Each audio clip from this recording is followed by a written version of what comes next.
میرے بھائی چھوڑ دو یہ بھکاریوں کی طرح لوگوں سے پیسے مانگنا بس کرو. جو تمہاری جیب میں ہے اسی میں کھاؤ, سر اٹھا کے جیو, بس جو جیب میں اسی سے کاروبار کرو, نہیں تو ٹماٹر بیچو. جس نے میرے شیخ حضرت مفتی رشید احمد صاحب فرماتے تھے اللہ ان کی قبر کو نور سے بھر دے, بالکل صحیح کہتے تھے اللہ کا مزاج, اللہ دیکھو توحید کو پسند کرتا ہے نا, اللہ چاہتا ہے آپ کا سر اللہ کے سوا کسی کے آگے جھکے ہے بھائی, آپ اللہ کے علاوہ اللہ کے سوا اپنے آپ کو کسی کے سامنے ذلیل کرو, رسوا کرو, اللہ چاہتا ہے. توحید ہے نا, یہی تو توحید کی دو قسمیں, بڑی توحید ایک چھوٹی توحید, یعنی شرک اصغر اور شرک اکبر. تو جیسے شرک اکبر کو اللہ پسند نہیں کرتا بت کے سامنے عبادت کو, ایسے ہی ایک شرک اصغر بھی ہے کہ ہمیں اللہ کے سوا کسی اور کے سامنے ناک رگڑنے کی اجازت نہیں ہے. اب ناک رگڑنے کا ایک طریقہ تو سجدہ کر کے ہوتا ہے, ایک طریقہ بھیک مانگ کے ہوتا ہے, یہ زیادہ ذلیل ہو رہا ہے بھیک مانگ کے. ہمارے حضرت فرمایا کرتے تھے اللہ کی عادت یہ ہے, کیونکہ حضرت نے بھی واقعات پڑھے ہوئے تھے, مشاہدہ کیا ہوا تھا, کچھ چیزیں ہمیں دیکھ کے پتہ چل جاتی ہیں کہ ایسا لگتا ہے اللہ کی عادت یہ ہے, واقعی نظر آتا ہے کہ جس نے ایک دفعہ ہاتھ یوں کر دیا نا, سمجھ میں آ رہی ہے بات, ایک دفعہ یوں کر دیا گیا اس. اب اللہ کہتا ہے مانگتا ہی رہ, تیرے چہرے پہ اب کبھی بھی رونق نہیں آئے گی, تو ہر وقت یہی کہے گا پیسے ہی نہیں ہے یار, تھوڑے سے یہاں سے پیسے, یار ایک کاروبار میں نقصان ہو گیا, یار میرا یہ ہو گیا, یار یہ ہو گیا. اب زندگی چاہے کروڑوں, ہمارے سیاستدانوں کو دیکھ لو یار, ہمارے جو سیاستدان جو کرپٹ ہیں ان کو دیکھ لو آپ, میں تھوڑی کہہ رہا ہوں سارے کرپٹ ہیں, جو کرپٹ ہیں ان کی بات کر رہا ہوں. پیٹ بھرا ہے یار, اتنا کچھ بنا لیا, اتنا کچھ بنا لیا, مانگ مانگ کے ادھر سے گھسوٹو, ادھر سے لو, ادھر سے لو. یہ چہرے کی رونق ختم ہوتی ہے, بھکاری بن جاتا ہے انسان. میں نے ایسے غریب لوگ بھی دیکھے جیب میں تھیلا نہیں ہے, ایسا سر اٹھا کے جی رہے ہیں. سب سے پہلے تو میں نے اپنے شیخ حضرت مفتی رشید احمد صاحب رحمہ اللہ کو دیکھا ہے. ہم نے تو حضرت کا وہ زمانہ دیکھا جب حضرت کے پاس دولت آ گئی تھی بہت, لیکن حضرت بتاتے تھے ہمارا وہ زمانہ بھی تھا, تو حضرت کے تو دوست احباب تھے نا, وہ بتایا کرتے تھے کیسا استغنا تھا. اکثر میں نے بیان میں واقعہ سنایا, فرماتے ہیں انڈا بیچنے والا آیا, ہمارے پاس انڈے خریدنے کے پیسے نہیں تھے, اس نے کہا روزانہ کتنے انڈے لیں گے, ہم نے کہا ہمارے پاس وہ ہم نے پہلے سے انتظام کیا ہوا ہے. مطلب یہ تھا کہ یہ تھوڑی کہ ہمارے پاس تو پیسے ہی نہیں ہے, تو زکات میں دے جا تو اچھی بات ہے, نہیں بھائی اللہ کا دیا ہمارے پاس بہت کچھ ہے. یہ بھی ایک اسٹائل ہوتا ہے. تو حالانکہ انڈے کے پیسے نہیں تھے. اب یہ نہیں کہ رونا دھونا کوئی بات نہیں, خالی روٹی کھا لو یار, خالی روٹی کھا لو. انڈے میں اچھی پروٹین ہے ان کے لیے جن کے پاس انڈے کے پیسے ہیں, جن کے پاس پیسے نہیں ہے اللہ ان کے پروٹین سارے پراٹھے سے پورا کر دے گا. میں نے مزدوروں کو دیکھا ہے, بعض مزدوروں کو ایسے روٹی کھا رہا ہے پانی کے ساتھ, کچھ بھی کھانے کو نہیں ہے, صبح بھی ایسی ہی روٹی کھائے گا, دوپہر بھی, اور یہ مضبوط کلائیاں, کسی کو ہاتھ مارے نا جبڑا پھاڑ دے اس کا.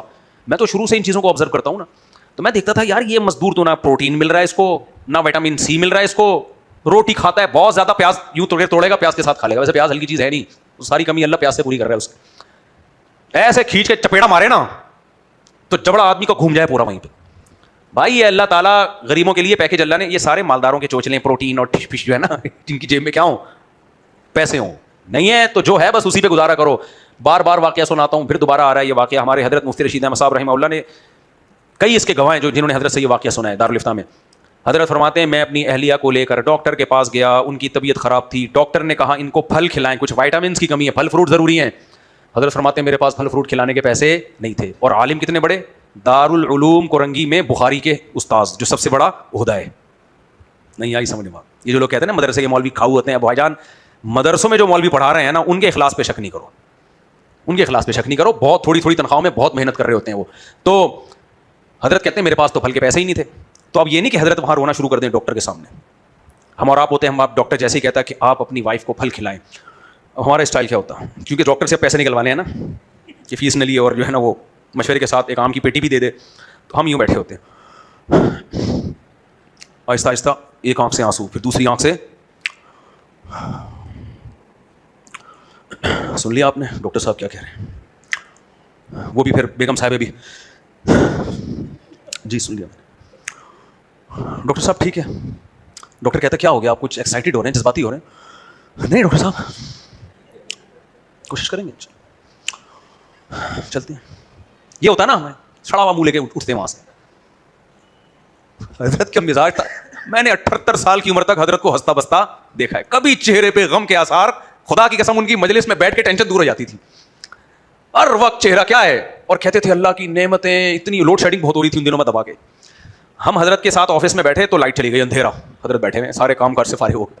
تھوڑی دیر میں لائٹ آئی ہے, روشنی, اے سی میں لازمی, جب اللہ نے پیسہ دیا ہے تو بہت استعمال کیا. پھر حضرت اے سی کے بغیر نہیں رہتے تھے, ایک دم اے سی آن ہوا, لائٹ, کہتے ہیں اللہ کی کتنی بڑی نعمتیں ہیں, کتنی بڑی نعمتیں, کیسی روشنی ہو گئی, کیسا دماغ کیا ہو گیا, فریش ہو گیا.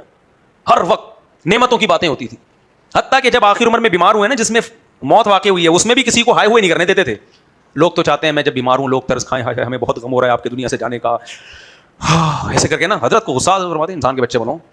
تو ایک استاذ آئے, حضرت کی طبیعت خراب تھی, اسی میں حضرت کا انتقال ہوا. پھر انہوں نے کہا حضرت کافی غمزدہ ہوں آپ کو دیکھ کے. حضرت نے بہت ڈانٹ لگائی, فرمایا آپ لوگ ہر چیز کو الٹا سوچتے ہو, 78 سال کا ہو گیا ابھی بھی نہیں جاؤں گا کیا, ابھی بھی تو اب نکلو بھائی, 78 سال کا ہو گیا بس کافی ہے, اب جانا بھی تو ہے, اس میں ٹینشن والی کیا بات ہے. بہت غصہ ہوتے تھے کوئی, اور اپنی بیماری حضرت لوگوں کے سامنے شیئر کر کے ان کی ہمدردیاں نہیں لیتے تھے. حضرت کہتے تھے استغنا کے ساتھ رہو, اپنا غم کس کے ساتھ شیئر کرو, صرف اللہ بس. حضرت فرمایا دوائیں بھی کھا رہے ہو نا چھپ کے کھایا کرو, پبلک کے سامنے نہیں کھایا کرو.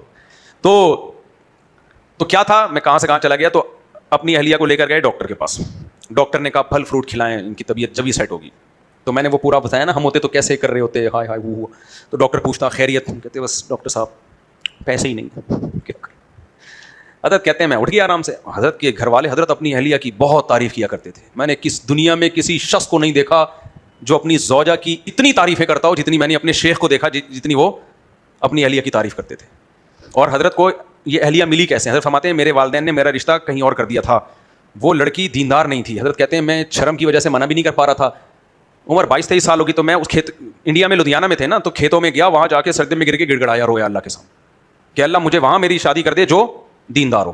تو کہتے ہیں وہاں اتفاق سے وہ رشتہ انہوں نے خود ہی توڑ دیا. تو پھر یہاں ہوئی, تو پھر حضرت سناتے تھے کہ کتنا اللہ نے میری اہلیہ کو توکل دیا, اور کتنی ان کو اللہ تعالیٰ نے حیا, پردہ, اور یہ ساری جو ایک دیندار عورت کی, یعنی ایک مثالی رشتہ تھا میرا حضرت کا اور ہمارے حضرت کی اہلیہ کا, ایسا مثالی رشتہ. حضرت کہتے ہیں میں نے آج تک اپنی اہلیہ کو حاکمانہ انداز میں کوئی آرڈر نہیں دیا. کہتے نہیں اٹھا لو یہاں سے, یہ لے جاؤ یہاں سے, نہ دسترخوان اٹھوا لیں, حالانکہ اٹھانا کس نے ہے, ان کی اہلیہ نے اٹھانا.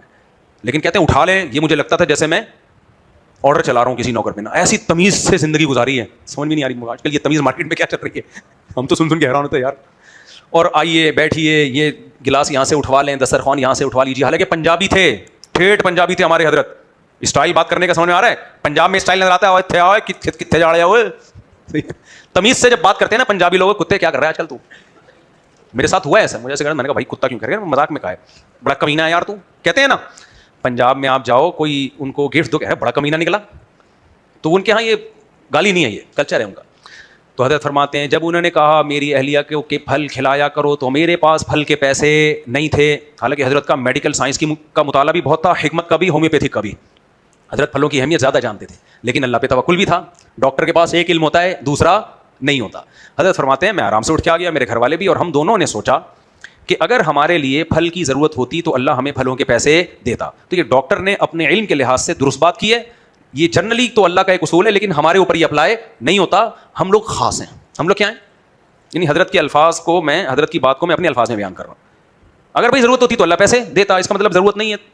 پیسے نہیں دیے تو اس کا مطلب کیا ہے, ضرورت نہیں. حضرت بھی ماشاء اللہ 78 سال تک زندہ رہے ہیں, اور حضرت کی اہلیہ بھی 90-95 میں جا کے ان کا انتقال ہوا ہے. سمجھ میں آ رہی ہے بات؟